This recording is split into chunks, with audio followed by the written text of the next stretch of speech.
Monsieur le ministre, la parole est à Monsieur Noël Mamère.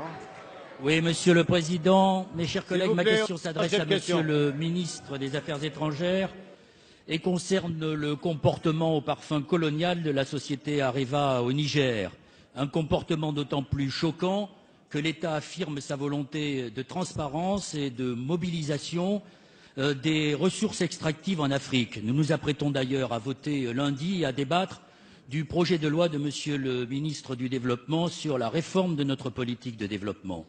Il faut savoir qu'aujourd'hui, Areva refuse d'appliquer le nouveau code minier du Niger qui date de 2006 et que les exonérations fiscales qui sont accordées à la société Areva, dans laquelle l'État d'ailleurs détient 80% des actions, que les exonérations fiscales représentent à peu près 22 à 30 millions d'euros par an, que l'uranium représente 70% des exportations du Niger et ne rentre que pour 4 à 6% dans le budget de l'État.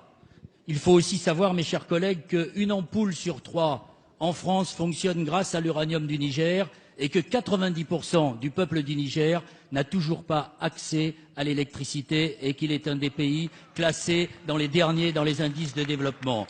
Donc la question est de savoir, après que Monsieur le ministre des Affaires étrangères a délégué Monsieur François Bujon de l'Estan, ancien ambassadeur et ancien président de la COGEMA, l'ancêtre d'Areva, dans une délégation de médiation pour arriver à trouver un accord, sachant que Monsieur l'ambassadeur de France au Niger s'est chargé d'un audit dont nous ne connaissons pas toujours les résultats.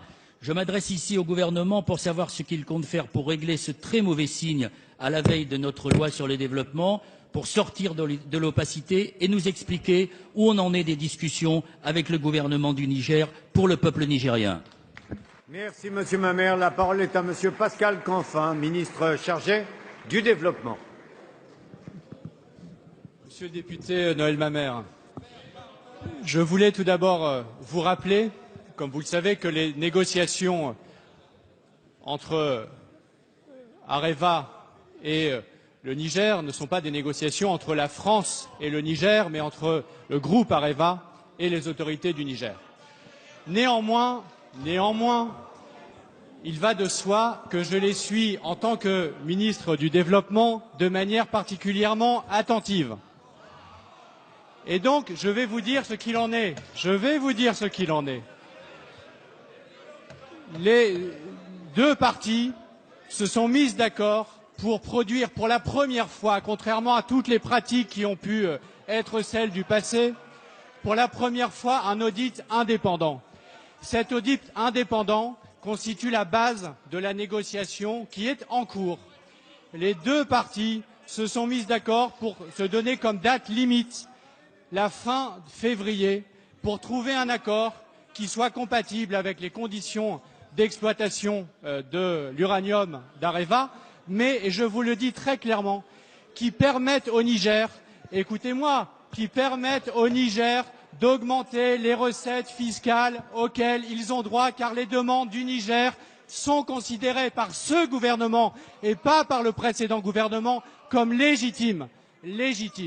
Et donc, ce gouvernement souhaite que le nouvel équilibre qui sera trouvé soit compatible avec le développement du Niger, qui est conforme à notre intérêt.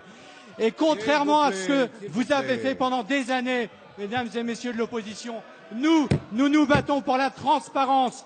Nous nous battons pour la transparence dans le monde, en G8, en G20, au niveau européen, et nous le ferons, monsieur le député, au Niger.